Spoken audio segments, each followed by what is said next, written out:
Let's dive into Mihawk's intriguing words about Whitebeard and what he meant by measuring the distance between them. It seems like Mihawk's incredible power has left him in a bubble, making him somewhat oblivious to his true strength. When you really think about it, he doesn't have any genuine competitors. Take Goldie Roger for instance. He had Whitebeard and maybe Shiki to contend with. Garp had Sengoku and Roger as rivals. The Yonko are always going head to head with each other, and the Admirals have their own rivalries. But what about Mihawk? He lost his only real rival, Shanks, is staggering 12 years ago. Can you believe it? 12 long years. Back then, Whitebeard called their duels legendary, which makes Mihawk's prolonged solitude rather amusing. He's been more or less alone in the power landscape since then, which really fits his character.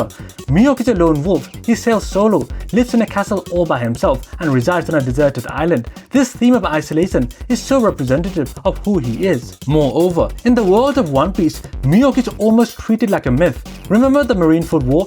Everyone was buzzing about him, pointing at his legendary sword, noting the fierce look in his eyes, and when he looked ready to strike, people froze in anticipation, eager to see if the legend was real. I love the way they were gauging him. The Admirals were assessing his strength, the Shichibukai were measuring him, just like Mihawk was measuring himself against Whitebeard. He is the world's strongest swordsman, alone in his domain, testing where he stands in comparison to the world's strongest man. Is he above, below, or on the same level as Whitebeard? That's the question lingering in his mind. Let's not forget, Mihawk usually ignores the world government summons, but Marineford was a rare exception. It was the only place he could face a true elite without raising eyebrows. He can't challenge the Yonko, as that would mean declaring war on them and risking the world government's plans. He can't go after Dragon either, who knows where he's hiding, and fighting the Admirals is off the table as well. It's telling that Mihawk left as soon as Shanks showed up, almost signaling the end of their rivalry and the start of their friendship. Just imagine being Mihawk, so powerful that it leads to kind of an isolation. As we all anticipate the epic showdown of Zoro versus Mihawk, it is clear that the legend continues.